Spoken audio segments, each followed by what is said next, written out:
बोलिए भारत माता की, भारत माता की। मंच पर उपस्थित हम सब के प्रिय नेता और देश के और दुनिया के सबसे अधिक लोकप्रिय नेता आदरणीय मोदी जी, हमारे प्रिय अध्यक्ष सम्माननीय नड्डा जी, मंच पर उपस्थित भारतीय जनता पार्टी का नेतृत्वगण और आज इस सभागार के अंदर आए हुए, देश भर से आए हुए लघु भारत के रूप में हम सब के सामने विराजित देश के सभी कार्यकर्ता भाइयों बहनों को मैं प्रणाम कर कर मेरी बात की शुरुआत करता हूं। मित्रों, ये हमारा राष्ट्रीय अधिवेशन, ये विस्तृत राष्ट्रीय अधिवेशन चुनाव की दहलीज के समय पर हो रहा है।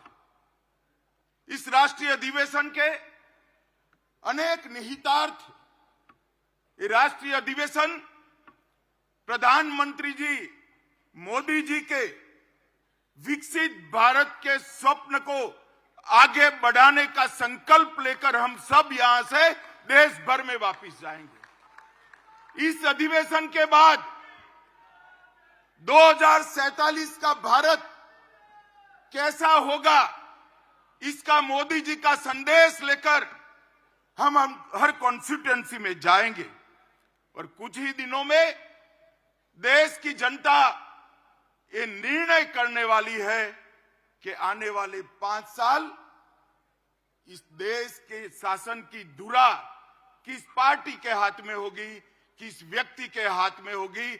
मगर पूरे देश में कहीं पर भी संशय नहीं है, प्रश्न चिन्ह नहीं है।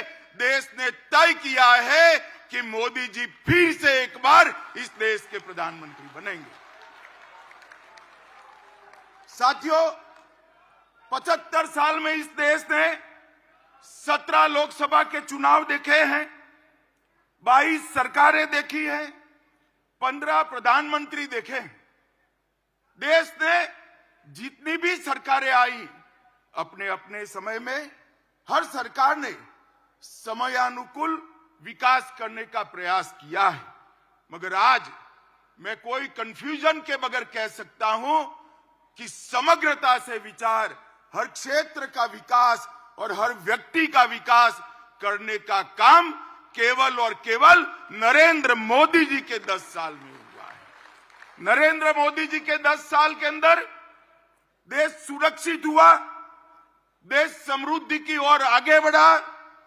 60 करोड़ गरीब जो आजादी के 75 साल तक, 70 साल तक अपने आप को विकास की प्रक्रिया के बाहर मानते थे, उसको मालूम ही नहीं था कि देश आजाद हुआ, लोकतंत्र आया, मुझे क्या मिला, मेरा क्या हिस्सा। भाइयों और बहनों, 60 करोड़ गरीबों को घर देना, घर में गैस का सिलेंडर देना, पीने का पानी का कनेक्शन देना, बिजली पहुंचाना, शौचालय देना, 5 किलो अनाज गरीब को फ्री ऑफ कॉस्ट मुफ्त में देना और 5 लाख तक का स्वास्थ्य का उसका खर्चा भी सरकार ने उठाया। आज ये 60 करोड़ गरीब अपना बैंक अकाउंट भी रखते हैं और डिजिटल इंडिया से एक गरीब महिला अपनी सब्जी भी परचेज कर पाती है, सब्जी भी खरीद करती है। इन लोगों के जीवन में 70 साल तक जो सारी अभाव था, वो अभाव को एक ही 10 साल में समाप्त करने का काम पिछड़ा समाज, उसको वोट बैंक के नाते एक कांग्रेस और इंडिया अलायंस वालों ने उपयोग तो बहुत किया, पहली बार उनको सम्मान और हिस्सेदारी देने का काम भारतीय जनता पार्टी की नरेंद्र मोदी सरकार ने पहली बार ये देश का गौरव पूरी दुनिया ने महसूस किया। दुनिया में भारत के लोग कहीं पर भी जाते हैं, कहीं पर भी दुनिया में आप चले जाओ, पूछेंगे मोदी के भारत से आते हो ना। ये पहचान दुनिया में, विश्व में खड़ी करने का काम हमारे नेता नरेंद्र मोदी जी ने किया है। और मैं आज बताना चाहता हूं मित्रों आपको कि 140 करोड़ की जनता ने पहली बार महान भारत का स्वप्न देखने का साहस नरेंद्र मोदी जी ने दिया है। न केवल महान भारत का स्वप्न देने का साहस, उस स्वप्न को सिद्धि में परिवर्तित करने के लिए सामूहिक पुरुषार्थ करने का मन भी नरेंद्र मोदी ने बनाया है। और पूरे देश के सामने एक लक्ष्य रखा कि 2047 में भारत पूर्ण विकसित भारत होगा, आत्मनिर्भर भारत होगा, गुलामियों की निशानियों से मुक्त भारत होगा। ये संकल्प पहली बार 140 करोड़ की जनता के सामूहिक संकल्प के माध्यम से आज विश्व के सामने उभर कर आया है। और इस संकल्प का एक्नॉलेजमेंट भी पूरा विश्व कर रहा है। मित्रों, मोदी जी ने 10 साल के अंदर कई सिद्धियां प्राप्त की हैं। गरीबी से मुक्ति, भ्रष्टाचार से मुक्ति, जातिवाद से मुक्ति, परिवारवाद से मुक्ति, तुष्टीकरण से मुक्ति। इस देश का लोकतंत्र कई सालों तक भ्रष्टाचार, जातिवाद, परिवारवाद और तुष्टीकरण के नासुरों से ग्रसित रहा। नरेंद्र मोदी जी ने पहली बार भ्रष्टाचार, जातिवाद, परिवारवाद और तुष्टीकरण की राजनीति को समाप्त कर पॉलिटिक्स ऑफ परफॉर्मेंस को एस्टैब्लिश करने का काम नरेंद्र मोदी जी ने किया। नरेंद्र मोदी जी ने अपने कर्तव्य से, अपने कर्तृत्व से देश की पूरी जनता को, एक सामूहिक हीन भावना थी, इस सामूहिक हीन भावना को, एक मास इंफीरियरिटी कॉम्प्लेक्स को समाप्त कर हम भी कर सकते हैं, हम ही करेंगे, एक गौरव के साथ दुनिया के सामने किया। नरेंद्र मोदी जी ने पहली बार इस देश को गुलामी के प्रतीकों से मुक्ति दिलाने का आह्वान किया। ये शुरुआत आजादी के दूसरे दिन होनी चाहिए थी, परंतु जब तक कांग्रेस रही, जब तक इंडिया अलायंस वाले रहे, इसकी कल्पना भी नहीं की। मोदी जी ने गुलामी के प्रतीकों से मुक्ति के लिए 15 अगस्त को लाल किले की प्राचीर से आह्वान किया और जनता ने पलक पावड़े बिछाकर इसका स्वागत किया। और आज गुलामी के प्रतीकों से हम मुक्ति पा रहे हैं। उग्रवाद और आतंकवाद, नक्सलवाद इस देश को 4 दशक से परेशान करता था। मोदी जी के 14 से 24 के कार्यकाल में उग्रवाद और आतंकवाद और नक्सलवाद अपनी अंतिम सांसें गिन रहा है।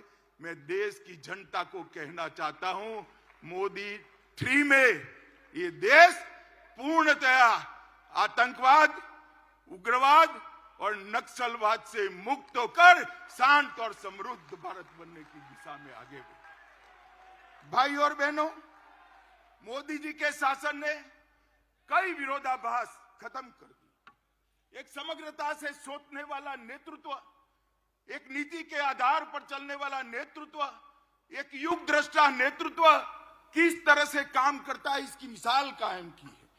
पूरे आजादी से कालखंड सरकारों की मीमांसा इसी तरह से होती है। ये सरकार किसानों की सरकार है या उद्योगपतियों की सरकार है? ये सरकार किसान कल्याण करेगी या इकोनॉमी को आगे बढ़ाएगी? मोदी जी ने बता दिया, किसान कल्याण भी हो सकता है और अर्थतंत्र भी पटरी पर आ सकता है। दोनों के बीच में कोई भी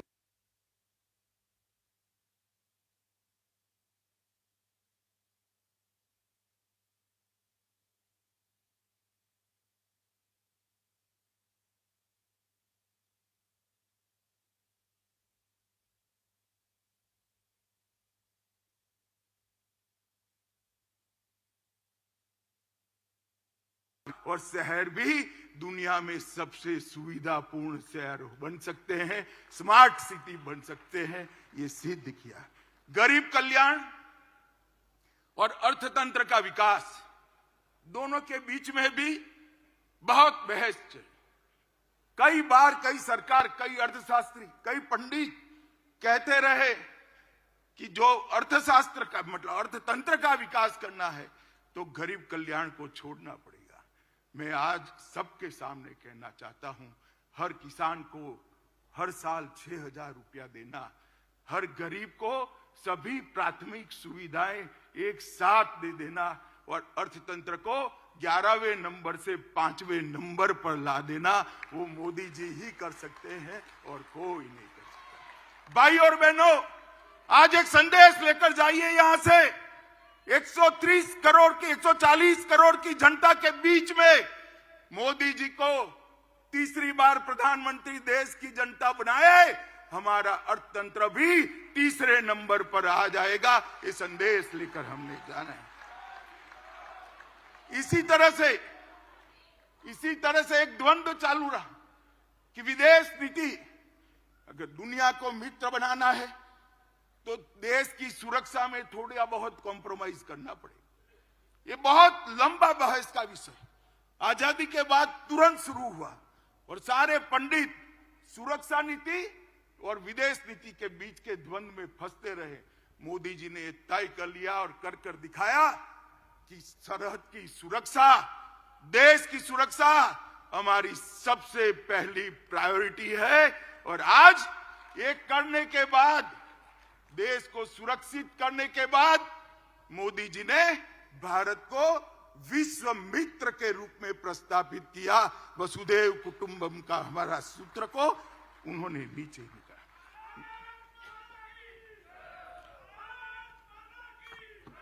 मित्रों, इंडी अलायंस और कांग्रेस पार्टी, इसकी देन थी कि इस देश के लोकतंत्र की स्पिरिट को खत्म कर दिया। देश के लोकतंत्र को भ्रष्टाचार, परिवारवाद, तुष्टीकरण और जातिवाद से कलर्ड कर दिया। कभी भी स्वतंत्र रूप से जनमत उभर कर न आए, इस प्रकार की लोकतांत्रिक व्यवस्था करने में परिवारवादी पार्टियां लगी रही। मोदी जी ने 10 ही साल में भ्रष्टाचार, परिवारवाद, तुष्टीकरण और जातिवाद को समाप्त कर विकास की राजनीति को मध्य बिंदु में लाया, जिसको देश की जनता ने स्वीकारा। मित्रों,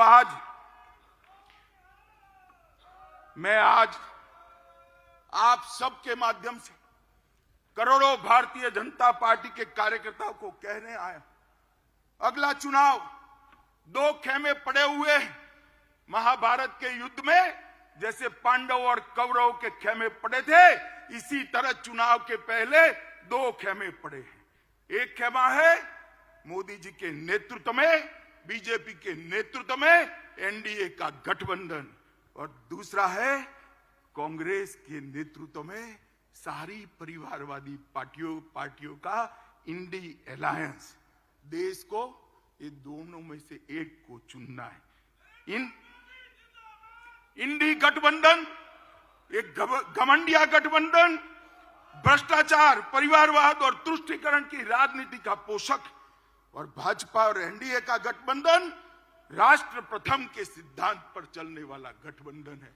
देश की जनता को तय करना है ये परिवारवाद।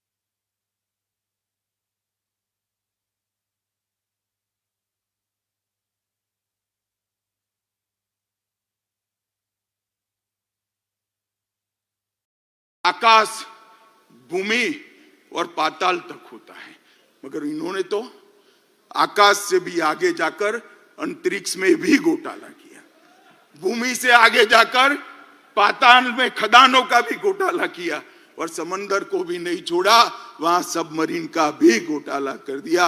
जब नल थल अंतरिक्ष हर जगह एक कांग्रेस ने घोटाले किए, और इंडी अलायंस का नेतृत्व कांग्रेस के हाथ में। मैं देश की जनता को कहना चाहता हूं, किस प्रकार की सरकार, एक और लाखों करोड़ के घपले घोटाले करने वाली कांग्रेस है, और दूसरी ओर 23 साल से राज्य सरकार और केंद्र सरकार में मुखिया रहने के बाद भी हमारे विरोधी भी एक कानी पाई का आरोप न लगा सके, ऐसा नेतृत्व नरेंद्र मोदी का नेतृत्व। देश की जनता ने, मित्रों, देश की जनता ने तय करना है कि देश का भविष्य ये भ्रष्टाचारियों के हाथ में सौंपना है, या नक्सिक प्रामाणिक व्यक्ति जिस पर दुश्मन भी आरोप नहीं कर सकते, ऐसे नरेंद्र मोदी जी को सौंपना। और मित्रों, एक कहावत है, बड़े मियां तो बड़े मियां, छोटे मियां भी सुभान अल्लाह। जब कांग्रेस पार्टी इतना भ्रष्टाचार करती है तो साथी भला क्यों बाकी रहेंगे? आम आदमी पार्टी आबकारी जकात का घोटाला, लोगों के उपचार में मोहल्ला क्लिनिक का घोटाला, ढेर सारे घोटाले किए, लोगों के मेडिकल टेस्ट करने में भी घोटाला किया, और आज उनका सारा नेतृत्व कोर्ट से भागता है, कोर्ट से भागता है, एजेंसियों से भागता है। झारखंड में एक एमपी के घर से 350 करोड़ रुपया जब्त होता है। छत्तीसगढ़ में महादेव के नाम से जुआ खिलाने का एक घोटाला आता है। डीएमके के मंत्रियों के घर से करोड़ों रुपया बरामद होता है। तृणमूल कांग्रेस के मंत्रियों के घर से अनेक करोड़ रुपया, 55 करोड़ तो एक ही स्थान पर से मिलते, अनेक करोड़ रुपयों का, सैकड़ों करोड़ के घोटाले बाहर है, और लालू जी सजा आपता है, और अभी भी एक एक नई भ्रष्टाचार की एफआईआर उन पर हो रही है। मित्रों, ये पूरा इंडी अलायंस, ये कांग्रेस पार्टी के नेतृत्व में घमंडिया गठबंधन, ये पूरा भ्रष्टाचार से लिप्त। देश की जनता ने तय करना है, भ्रष्टाचार के दूषण को समाप्त करने वाले नरेंद्र मोदी जी को मैंडेट देना है, या भ्रष्टाचार ही जिनका धर्म है, ऐसे इंडी अलायंस को मत देना है। ये देश की जनता ने दे। मित्रों, परिवारवाद, अभी ढेर सारे पत्रकार, कुछ मीडिया चैनल, इंडी अलायंस बड़ा चैलेंज, बड़ा चैलेंज, बड़ा चैलेंज, बड़ा चैलेंज। अगर मुझे कोई कहे कि इंडी अलायंस क्या है, तो मैं इसकी एक ही व्याख्या करता हूं, 7 परिवारवादी पार्टियों का गठबंधन इंडी अलायंस है। इससे ज्यादा कुछ नहीं है। जो अपनी पार्टी के अंदर डेमोक्रेसी नहीं स्थापित कर सकते, वो देश की डेमोक्रेसी की रक्षा नहीं कर सकते। ये देश की जनता को, आपकी पार्टी लोकतांत्रिक पार्टी नहीं है, आपकी पार्टियां लोकतांत्रिक पार्टियां नहीं है, आप देश के लोकतंत्र का रक्षा नहीं कर सकते। एक और मोदी जी के नेतृत्व में डेवलपमेंटल अलायंस है, और दूसरी ओर राहुल जी के नेतृत्व में डायनेस्टिक अलायंस है। डेमोक्रेटिक अलायंस, डेवलपमेंटल अलायंस और डायनेस्टिक अलायंस के बीच में देश की जनता को पसंद करना है। मुझे विश्वास है कि एक और मोदी जी देश के और गरीबों के विकास के लिए काम करें, और दूसरी ओर अपने परिवार की चिंता करने वाली पार्टियां है। देश निश्चित रूप से विकास की राजनीति करने वाली भारतीय जनता पार्टी और एनडीए को सिलेक्ट करेगी, इसका मुझे पूरा विश्वास। देखिए साहब, इनके राजनीति में उद्देश्य क्या है?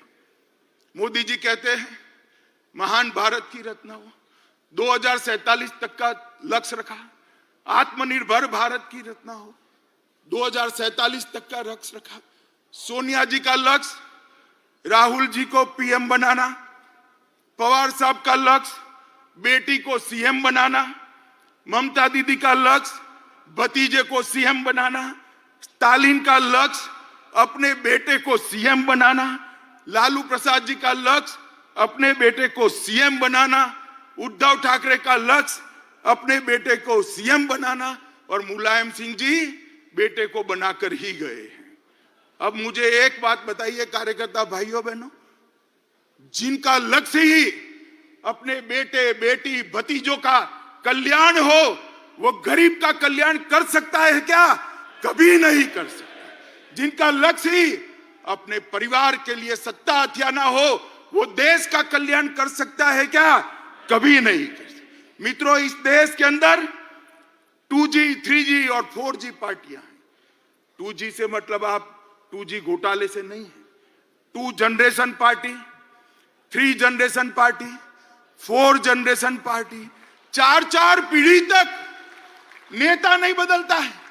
4 पीढ़ी तक नेता नहीं बदलता है। क्यों भाई? देश के किसी युवा में कौवत नहीं है, वो आगे नहीं बढ़ सकता? ना जी, वो नहीं बढ़ सकता। थोड़ा आगे बढ़ गया तो उसका हस्र कर देंगे। कई सारे लोग ऐसे हस्र किए हुए हैं, भारतीय जनता पार्टी ज्वाइन कर आज लोकतंत्र की यात्रा में जुड़े हैं। तेजस्विता का, परफॉर्मेंस का, विचार का, परिश्रम का और दृष्टि का वहां कोई महत्व नहीं है।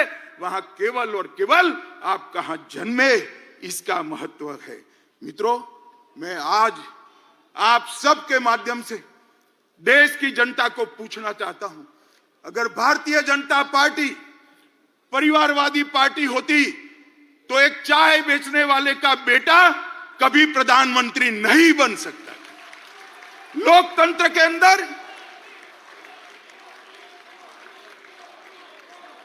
मित्रों, लोकतंत्र के अंदर ये बहुत जरूरी है, सबको समान अवसर मिले, सबके अंदर ईश्वर दत्त शक्तियां जो पड़ी हैं, वो ईश्वर दत्त शक्तियों के आधार पर उसको आगे बढ़ने का मौका मिले, और वो केवल और केवल भारतीय जनता पार्टी में विद्यमान है और किसी दल में नहीं। भाई और बहनों, मोदी जी एक गरीब परिवार से, गरीब मतलब आप कल्पना नहीं कर सकते, इतने गरीब परिवार से इस देश के सम्मानीय प्रधानमंत्री बने, जिन्होंने पूरे विश्व में देश को सम्मान दिलाया, गौरव दिलाया, प्रस्थापित। इस देश की राष्ट्रपति एक जनजाति परिवार से आती है। जनजातियों में भी अति पिछड़ी जातियों में से राष्ट्रपति मुर्मू जी आती है। प्रधानमंत्री जी ने, भारतीय जनता पार्टी ने एक गरीब आदिवासी की बेटी को महामहिम द्रौपदी मुर्मू बनाकर सभी आदिवासियों का सम्मान।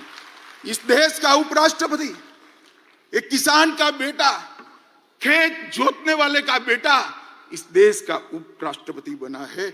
मित्रों, मैं खुद कह मानता हूं कि भारतीय जनता पार्टी में बूथ का काम करने वाला एक व्यक्ति देश का प्रधानमंत्री भी बन सकता है, राष्ट्रपति भी बन सकता है, और वो केवल और केवल भारतीय जनता पार्टी में ये सहूलियत उपलब्ध है, क्योंकि हमने हमारी पार्टी को लोकतांत्रिक पार्टी बनाकर रखा है। मित्रों, ये परिवारवादी पार्टियां जो अपने बेटे बेटियों के लिए काम करती है, वो देश का कल्याण नहीं कर सकती। केवल और केवल राष्ट्र प्रथम के नारे के साथ आगे बढ़ रही भारतीय जनता पार्टी, मोदी जी के नेतृत्व में आगे बढ़ रही भारतीय जनता पार्टी ही देश का कल्याण कर सकती है। मित्रों, इस देश में जब से हमारा संविधान बना, हमारे संविधान के अंदर पंथ निरपेक्षता को बहुत बड़ा महत्व दिया गया। अरे ये देश आज से नहीं, हजारों सालों से पंथ निरपेक्षता के आधार पर, बिन सांप्रदायिकता के आधार पर चलता रहा। राज्य का कभी कोई धर्म नहीं होता है, सबको अपना धर्म बनाने की, मानने की और उसका अनुसरण करने की छुट्टी भी है, मुक्ति भी है। परंतु कांग्रेस पार्टी ने वोट बैंक की रचना करने के लिए संविधान की उदात्त भावनाओं में भी विकृति डालकर पंथ निरपेक्षता को तुष्टीकरण की राजनीति से दूषित किया। मित्रों, मैं आज आप सबके सामने कहना चाहता हूं, ये कांग्रेस पार्टी जिसने भगवान श्री राम के अस्तित्व को नकारा और एफिडिएट पर नकारा, बाद में उनको एफिडिएट वापस लेना, ट्रिपल तलाक का कानून जो केवल और केवल महिलाओं को, मुस्लिम महिलाओं को उनके अधिकार देने का कानून है, इसका आपने विरोध किया। यूसीसी जो कांग्रेस के समय में ही संविधान निर्माता एक लक्ष्य देश के लिए रख कर गए थे, उत्तराखंड सरकार यूसीसी लाई, कांग्रेस ने इसका भी विरोध किया। मित्रों, धारा 370 जब संविधान बना तब ये तय था कि टेम्पररी का मतलब है उचित समय पर उसको हटा देना, मगर 70 साल तक उचित समय आया नहीं।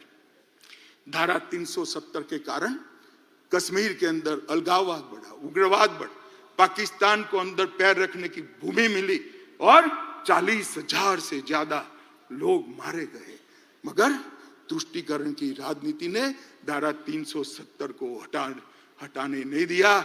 इस देश की जनता ने मोदी जी को दूसरी बार पूर्ण बहुमत दिया। 5 अगस्त 2019 को मोदी जी ने धारा 370 को समाप्त कर दिया और आज कश्मीर एक नए युग के साथ आगे बढ़ रहा है। पीएफआई पर बैन हमने लगाया, तब भी कांग्रेस और इंडिया अलायंस के लोगों ने टेढ़े मेढ़े बयान किए। दक्षिण भारत की महान परंपरा, तमिलनाडु की महान परंपरा, पवित्र सेंगोल को हमने पार्लियामेंट के अंदर बड़ी पवित्रता से प्रस्तावित किया, इसका भी कांग्रेस पार्टी और उनके साथियों ने विरोध किया। ये जहां भाजपा विजयी होती है उन राज्यों को गौमूत्र स्टेट कहते हैं। ये लोग संविधान पर पहला अधिकार, देश के खजाने पर पहला अधिकार माइनॉरिटी का है, ये मान्यता रखने वाले हैं। मोदी जी का कहना है देश के खजाने पर पहला अधिकार गरीब का है, दलित का है, आदिवासी का है, पिछड़े। जाकिर नाइक को मैसेंजर ऑफ पीस का सर्टिफिकेट देते हैं, भगवा आतंकवाद के नाम से पूरे सनातन धर्म को बदनाम करते हैं। और मित्रों, अंतिम चरम सीमा तो तब आ गई जब 550 साल के बाद इस देश में उत्सव का क्षण आया। रामलला का प्रधानमंत्री जी प्राण प्रतिष्ठा करने वाले थे। रामलला के मंदिर की प्राण प्रतिष्ठा में न्यास ने कांग्रेसियों को भी निमंत्रण भेजा, मगर उन्होंने तुष्टीकरण की राजनीति करना तय माना, इसको ठुकरा दिया। मैं आज यहां से कांग्रेस पार्टी को चेतावनी देना चाहता हूं। आपने रामलला की प्राण प्रतिष्ठा के निमंत्रण को ठुकराकर केवल ये ऐतिहासिक पल में हिस्सेदार होने से आप नहीं कतराए हैं, आपके देश के महान बनने की प्रक्रिया से अपने आप को दूर कर लिया है। देश की जनता इसको देख भी रही है और याद भी रख रही है। मित्रों, खैर वो आए ना आए, भारतीय जनता पार्टी तुष्टीकरण में नहीं मानती है। मैं आज इस महान अधिवेशन के सामने कहना चाहता हूं, किसी भी लोकतांत्रिक देश में भी बहुमत समाज ने अपनी श्रद्धाओं के निर्वहन के लिए इतनी लंबी कानूनी लड़ाई नहीं लड़ी है। 75 साल तक हम कानूनी लड़ाई लड़े और संपूर्ण लोकतांत्रिक तरीके से हमने राम मंदिर का निर्माण किया। इसका संपूर्ण यश हमारे प्रधानमंत्री नरेंद्र मोदी जी को जाता है।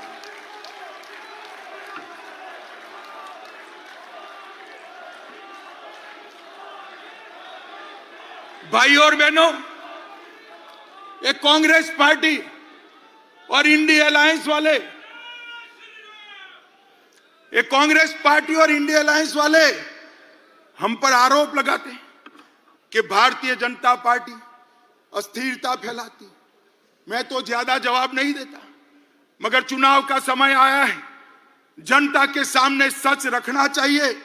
मैं आज ये कहने आया हूं कि कांग्रेस पार्टी की कभी से, जब से इंदिरा जी प्रधानमंत्री बनी तब से ना लोकतंत्र में श्रद्धा है, ना लोकतांत्रिक प्रक्रियाओं में श्रद्धा है। इन्होंने न्यायपालिका, ब्यूरोक्रेसी, मीडिया, चुनाव आयोग, कैग जैसी सभी संवैधानिक संस्थाओं का धज्जियां उड़ाने का काम किया है। इमरजेंसी ये आपकी ही देन थी साहब, आप भूल जाते हो। पूरे देश को जेल खाना बनाकर रख लिया था, पूरा विपक्ष जेल के अंदर बंद था। और आर्टिकल 356 सरकारें तोड़ने का जो रिकॉर्ड, आज से मैं बहुत सोच समझकर मेरा स्टेटमेंट करता हूं, आज से 100 साल बाद भी कांग्रेस पार्टी का रिकॉर्ड कोई तोड़ नहीं पाएगा, इतनी सरकारें आपने गिराई। मित्रों, कांग्रेस पार्टी ने 90 बार आर्टिकल 356 का प्रयोग किया, 50 बार अकेली इंदिरा गांधी जी ने किया, 40 क्षेत्रीय दलों की सरकार एक कांग्रेस पार्टी ने गिराई, 3 केंद्र की सरकार, चौधरी चरण सिंह, चंद्रशेखर जी, देवगौड़ा जी और गुजराल, ये 4 सरकारों को गिराने का काम भी कांग्रेस पार्टी ने किया है। और मित्रों, ये हमें कहते हैं जुडिशरी कोई फैसला देगी, न्याय करेगी, तो इस पर टिप्पणियां कर कर जुडिशरी को डराते हैं। मैं कांग्रेस पार्टी को याद कराता हूं, 1973 में 3 वरिष्ठ जजों को कुदाकर जस्टिस सेहलत, जस्टिस ग्रोवर और जस्टिस हेगड़े को कुदाकर आपने एएन रे को सर्वोच्च न्यायाधीश बनाया, क्योंकि आप रायबरेली का फैसला आपके खिलाफ आ गया था। मित्रों, हमने कभी जुडिशरी के खिलाफ इस प्रकार के षड्यंत्र नहीं किए। मित्रों, कांग्रेस पार्टी इस देश में अस्थिरता की जनक है, और स्थिरता अगर कोई दे सकता है तो केवल और केवल भारतीय जनता पार्टी दे सकती है। मित्रों, अभी अभी देश में हम चुनाव में जा रहे हैं, हिंसा कहां होती? मैं आज देश के मीडिया को भी कहना चाहता हूं, हिंसा की बात आप करते हैं, कौन से राज्यों में चुनावी हिंसा होती है, कौन से राज्य में पॉलिटिकल हिंसा होती है? मैं आज देश की जनता को गिनाना चाहता हूं। केरल, हमारे 100 से ज्यादा कार्यकर्ता शहीद हो गए, 300 से ज्यादा कार्यकर्ता अपाहिज हो गए। किसका शासन है? इंडिया अलायंस का शासन है। बंगाल, सैकड़ों कार्यकर्ता मौत के घाट उतार दिए गए। हमेशा चुनाव में धांधली, घपलेबाजी और हिंसा होती रही। किसका वहां राज है? ममता दीदी का राज है, इंडिया अलायंस का राज है। बिहार में भी जंगल राज था, तब 100-100 किलोमीटर दूर मतपेटियां मिलती थी। किसका राज था? इंडिया अलायंस का राज था। यूपी में भी चुनाव का रेगिंग होता था। हमारी सरकारों में कभी रेगिंग नहीं हुआ। किसकी सरकार थी? आपकी सरकार थी। मित्रों, आज भारतीय जनता पार्टी के हजारों कार्यकर्ता हिंसा की भेंट चढ़े। कईयों ने तो जान गंवाई, कई अपाहिज हो गए, कईयों के घर जल गए। हम तो हिंसा के भुक्तभोगी है। हिंसा फैलाने वाला गठबंधन अगर कोई है तो एक घमंडिया गठबंधन है, इंडिया अलायंस है। भाई और बहनों, ये कांग्रेस का शासन था। आजादी के वक्त कांग्रेस ही देश की ओर से नेगोशिएट करते, तब ही देश का विभाजन। और आज भी कांग्रेस की विभाजनकारी प्रवृत्ति राजनीतिक फायदे के लिए कम नहीं हुई। अभी अभी कांग्रेस के नेता ने कहा कि इस देश के 2 टुकड़े होने चाहिए। खुलेआम देश के 2 टुकड़े करने की बात करते हैं। कांग्रेस पार्टी इस स्टेटमेंट से कन्नी भी नहीं काटती है। ये बताता है कि कांग्रेस पार्टी इसका समर्थन करती। मां भारती का अपमान करने वाले जॉर्ज पुनिया का कांग्रेस के राजकुमार आशीर्वाद लेते हैं। जॉर्ज सोरेस जो भारत विरोधी है, वो उनका समर्थन करता है। कोयम्बतूर बम ब्लास्ट को इंडिया अलायंस इसके गुनहगारों को रिहा कर देती है। और कांग्रेस के नेता पाकिस्तान में जाकर मोदी जी को हटाने के लिए पाकिस्तान की मदद मांगते हैं, पाकिस्तान की मदद मांगते हैं। जब धारा 370 मोदी जी ने हटाई, राहुल गांधी का 370 के समर्थन में जो बयान था, वो पाकिस्तान ने यूनाइटेड नेशन में कोट अनकोट कर जोड़ा। शर्म करो कांग्रेसी, आपके देश के खिलाफ आप विदेश में जाकर बोलते हो। देश के प्रधानमंत्री, देश की संसद, देश के लोकतंत्र की निंदा विदेश में जाकर करते हो, और धारा 370 जैसी महत्वपूर्ण चीज को आपने पाकिस्तान को यूएन में हथियार देकर देशद्रोह का एक उदाहरण सेट किया है मित्रों। और मैं देश की जनता को कहता हूं, ये विभाजनकारी प्रवृत्ति जो आजादी के वक्त थी, वो आज भी वहां पर है, उसमें कोई परिवर्तन नहीं हुआ। मित्रों, अभी एक कांग्रेस के शहजादे को किसी ने एक भाषण लिखकर दे दिया है। उनका तय है, हर भाषण वो 9 महीने तक बोलते ही रहेंगे। 9 महीने के बाद स्क्रिप्ट बदलता है, ये तय है उनका। अभी उनके हाथ में ओबीसी का भाषण किसी ने थमा दिया है। हर जगह ओबीसी पूछते हैं, हर सवाल ओबीसी के लिए। मैं इनको कहना चाहता हूं, भाई अच्छा ट्यूटर रख लो, अच्छा शिक्षक रख लो, और कांग्रेस पार्टी ने ओबीसी के लिए क्या किया है उसका जरा अध्ययन कर लो। आप जो बोल रहे हो वो आपके ही खिलाफ जा रहा है।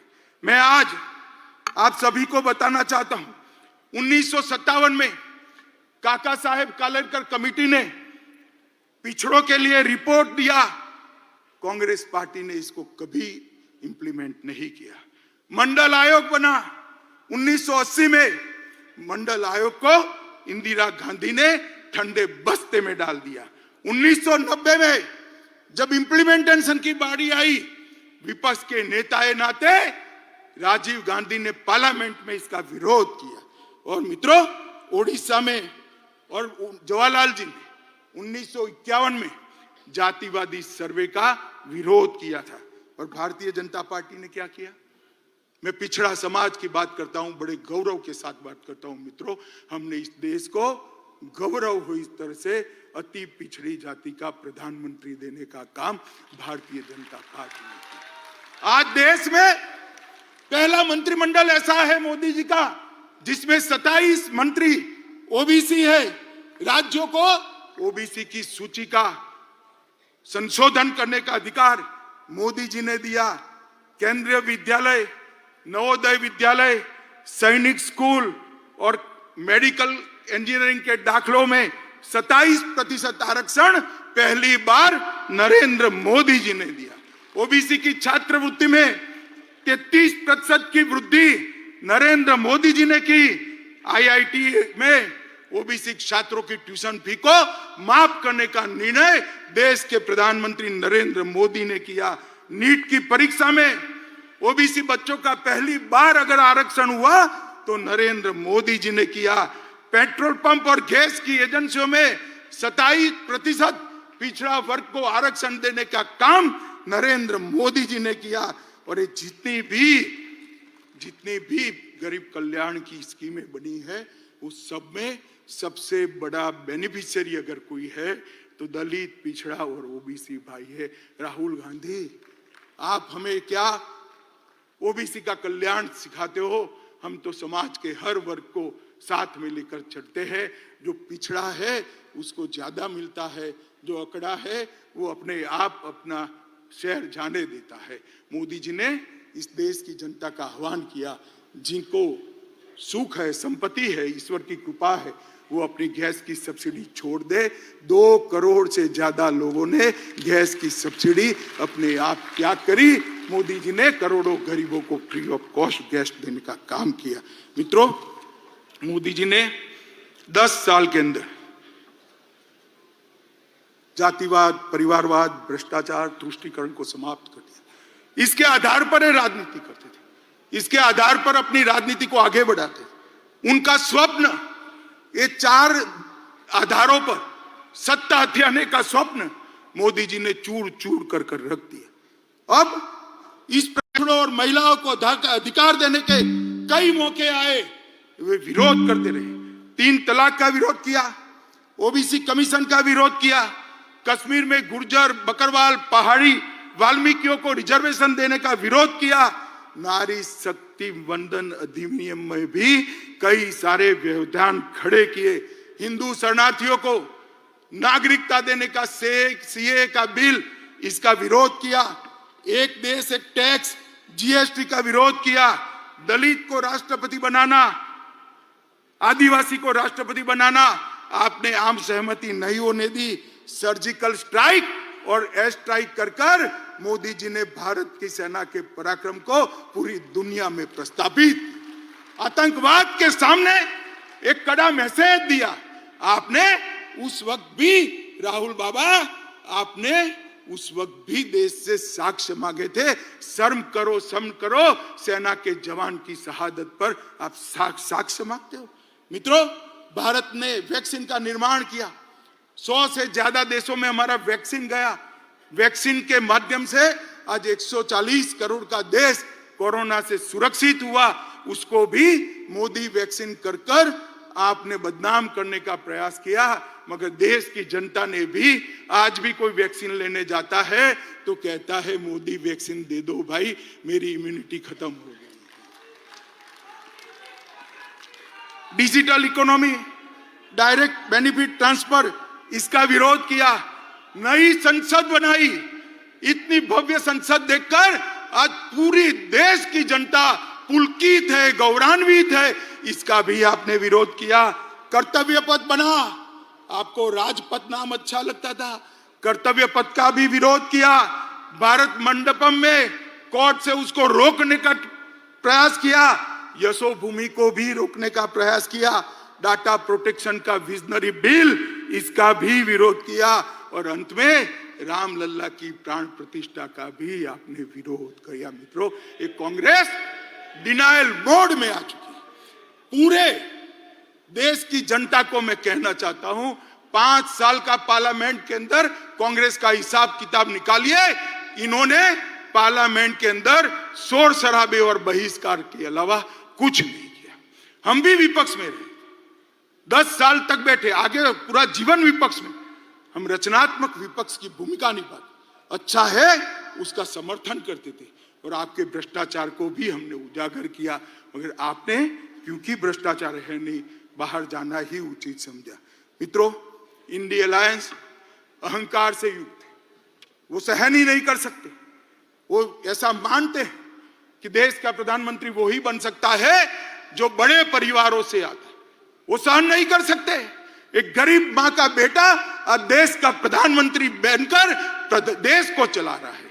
ये अहंकार उनको भारतीय जनता पार्टी के खिलाफ खड़ा। ये परिवारवादी राजकुमार सारे के सारे इकट्ठा होकर हमारा विरोध कर रहे। मोदी जी ने 40 से ज्यादा नीतियां बनाकर इस देश को नीतियों के आधार पर चलाने का काम किया। मैं पूरी सूची बोलना नहीं चाहता मित्रों, पॉलिसी पैरालिसिस हो गया, ऐसी पूरी दुनिया मनमोहन सिंह सरकार को कहती थी। आज मोदी सरकार ने हर क्षेत्र की 40 से ज्यादा पॉलिसी बनाकर पॉलिसी के आधार पर शासन कैसा हो सकता है उसका उदाहरण पूरी दुनिया में रखने का काम नरेंद्र मोदी जी ने किया।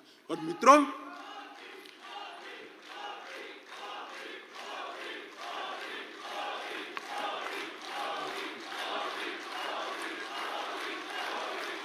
भारत माता की। मित्रों, मैं और आप हमारे नेता के वखान करें, पत्रकार भी कहेंगे, एक घमंडिया गठबंधन भी करेगा, आपको ऐसा ही करोगे। मगर मैं आज देश की जनता का भी धन्यवाद करना चाहता हूं। आपने बार बार भारतीय जनता पार्टी को आशीर्वाद देकर, मोदी जी को आशीर्वाद देकर अपना समर्थन देता है। आज देश के 70 राज्यों में, 17 स्टेट्स में एनडीए की सरकार है। 58% हिस्से पर, जिसमें 57% आबादी है, वहां एनडीए का रूल है। गुजरात में हम लगातार 6 चुनाव जीते। मध्य प्रदेश में 21 सालों से शासन में है। गोवा में 3 बार जीते। उत्तर प्रदेश में 2 बार जीते। उत्तराखंड में 2 बार जीते। हरियाणा में 2 बार जीते। अरुणाचल में 2 बार जीते। आसाम में 2 बार जीते। त्रिपुरा में 2 बार जीते, मणिपुर में 2 बार जीते और छत्तीसगढ़ और राजस्थान में भी 3-3 टर्म तक मैंडेट मिला था और फिर से चौथा मैंडेट छत्तीसगढ़ और राजस्थान की जनता ने दिया है। बिहार, महाराष्ट्र, मेघालय, नागालैंड और सिक्किम, वहां एनडीए को बार बार आशीर्वाद मिला। मित्रों, ये जनादेश जो है वो मैं मानता हूं मोदी जी का परिश्रम, मोदी जी की नीतियां, मोदी जी के परफॉर्मेंस पर 140 करोड़ की जनता का ठप्पा है जो इंडिया अलायंस को नहीं दिखाई। भाई और बहनों, मैं अंत में इतना कहना चाहता हूं, अभी अभी इंडिया अलायंस वाले के जो नेता है कांग्रेस पार्टी, एक भारत जोड़ो यात्रा निकली। तोड़ना तो, निवेदन तो आपके भारत तोड़ने के हैं, भारत जोड़ो यात्रा लेकर निकले। मैं उनको कहना चाहता हूं, किसी भी पार्टी के कार्यक्रम और यात्राएं, राजनीतिक कार्यक्रम, वो पार्टी का परिचय करा दे। कांग्रेस पार्टी आजादी के बाद जितने भी आंदोलन किए, सत्ता में वापिस आने के लिए की। भारतीय जनता पार्टी का 1950 से इतिहास है। हमने जब भी आंदोलन किए, देश के लिए किए, सिद्धांतों के लिए किए, जनता के लिए। सबसे पहले जम्मू कश्मीर के लिए श्यामा प्रसाद मुखर्जी शहीद हुए, हमने 370 हटाने का आंदोलन किया। गोवा बचाओ का आंदोलन भारतीय जनता पार्टी ने किया। कच्छ का सत्याग्रह भारतीय जनता पार्टी ने किया। गौ हत्या पर प्रतिबंध लगाने का आंदोलन जनसंघ ने किया। आपातकाल के विरोध में हम लड़े। असम में घुसपैठियों के खिलाफ हमने पूरे देश को मोबिलाइज किया। राम जन्मभूमि का आंदोलन भी केवल और केवल भारतीय जनता पार्टी ने किया। भ्रष्टाचार के खिलाफ अडवाणी जी के नेतृत्व में हमने आवाज उठाई। तेलंगाना आंदोलन भी भारतीय जनता पार्टी ने किया और सबरीमाला का आंदोलन भी भारतीय जनता पार्टी ने किया। हमारी पार्टी ने कभी भी सत्ता प्राप्त करने के लिए आंदोलन नहीं किए हैं, जनता के परेशानियों के लिए किए, सिद्धांतों के लिए किए और देश को सुरक्षित। अब हम सब ने देश की जनता के सामने जाना है। देश की जनता को स्पष्ट बताना पड़ेगा। एक और ये परिवारवादी पार्टियां हैं और दूसरी ओर एक गरीब मां का बेटा इस देश का प्रधानमंत्री बना है। आप किसको पसंद करें? एक और 60 साल से भ्रष्टाचार की गंगा जिस पार्टी से बहती है वो कांग्रेस पार्टी है और दूसरी ओर 23 साल से शासन में होने के बावजूद भी कपड़े पर एक भी दाग नहीं लगा, ऐसा नरेंद्र मोदी है। एक और तुष्टीकरण की राजनीति करने वाला एक घमंडिया गठबंधन है और दूसरी ओर राष्ट्रभक्ति और राष्ट्रवाद से ओतप्रोत भारतीय जनता पार्टी है। आप किसको सिलेक्ट करोगे? एक और कुछ बनने के लिए राजनीति में आए हैं और दूसरी ओर भारत माता को सर्वस्व समर्पित कर पूरा जीवन देकर काम करने वाले व्यक्ति है। एक और हर साल 3 महीने विदेश में वैकेशन करने वाला नेतृत्व है और दूसरी ओर 23 साल से एक भी छुट्टी न देने वाला कर्तृत्ववान नेतृत्व। एक और दिशा विहीन राजनीति है, दूसरी ओर एक युग दृष्टा नेता के नेतृत्व में महान भारत की रचना को आगे बढ़ाने वाली भारतीय जनता पार्टी है। देश की जनता को हमने बताना पड़ेगा, घर घर जाना पड़ेगा। मित्रों, मोदी जी ने आजादी के अमृत महोत्सव के वर्ष में हर भारतीय के मन में देशभक्ति की भावना जागृत की, हर युवा को आजादी के आंदोलन से वाकिफ कराया है और 75 वर्ष की सारी सिद्धियां इरिस्पेक्टिव ऑफ पार्टी देश की जनता के सामने रखी है। और सबसे बड़ी बात, आजादी के बाद जब अमृत काल में शताब्दी तक पहुंचेंगे तब महान भारत की रचना का संकल्प मोदी जी ने 140 करोड़ की जनता के मन में प्रत्यारोपण किया है। तो बहुत बड़ी बात है। एक सामूहिक चेतना, एक सामूहिक संकल्प और संकल्प को सिद्ध करने का सामूहिक पुरुषार्थ इतने बड़े देश में जागरूक कोई और ही कर सकता है। मित्रों, हमारा नेतृत्व, हमारा नेता संवेदनशील है। मोदी जी संवेदनशील है। हम सब जानते हैं, जनता की तकलीफों को जानते हैं, जनता की भावना को समझ। एक युग दृष्टा नेता है, वो कर्मठ है, कठोर परिश्रम करते हैं, कठोर निर्णय लेने में भी पीछे मुड़कर नहीं देखते हैं, चीन के सामने सीना तान कर खड़े रहते हैं और पाकिस्तान के घर में घुसकर सर्जिकल स्ट्राइक भी करते हैं। नोटबंदी, गरीबों के कल्याण के लिए नोटबंदी, यही नेतृत्व ने की। विश्व मित्र की भारत की छवि भी हमारे नेता ने ही बनाई। वैक्सीन के माध्यम से 100 से ज्यादा देशों के कोरोना काल में उन्होंने बढ़ा।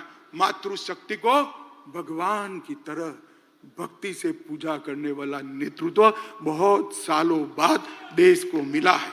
विधानसभा और संसद में 33% रिजर्वेशन नारी शक्ति वंदन अधिनियम से नरेंद्र मोदी जी ने लिया। और जाति की कल्पना जो सदियों से इस देश में थी, इसको समाप्त कर गरीब, युवा, महिला और किसान, ये 4 वर्ग को समाहित कर सच अर्थ में संविधान की स्पिरिट को मोदी जी ने नीचे उतारा है, नीचे तक उतारा है। मैं मोदी जी को जानता हूं। मोदी जी दीपक की लौ की तरह है, जो खुद जलकर अंधेरों को काटने का काम करते हैं। जिस तरह से दीपक की लौ कभी नीचे नहीं जा सकती, उस तरह से मोदी जी का काम और विचार भी ऊर्ध्व गति वाले हैं, वो कभी नीचे की ओर नहीं आ सकते। पर मुझे विश्वास है कि मोदी जी के ये ऊर्ध्व गति वाली सोच, ऊर्ध्व गति वाली कर्मठता और ऊर्ध्व गति वाले परिश्रम से ही ये देश 2047 में महान भारत बनेगा, विकसित भारत बनेगा और पूरी दुनिया गौरव से देखती रहेगी भारत माता की जलहल होती हुई छवि को और सम्मान करेगी। एक और मैंडेट देश की जनता के सामने बड़ी विनम्रता के साथ मांगे कि हमारा उद्देश्य केवल और केवल 140 करोड़ की जनता की सेवा करना है और देश को महान करना है, और वो केवल और केवल नरेंद्र मोदी जी कर सकते हैं और कोई नहीं सकता। मित्रों, इस प्रस्ताव को आप सभी लोग पूरे देश में लेकर घर घर जाएंगे, ऐसा मुझे विश्वास है। अंत में फिर से एक बार दोनों हाथ उठाकर प्रचंड आवाज के साथ भारत मां का जयकारा लगाएंगे। बोले भारत माता की, भारत माता की, भारत माता की।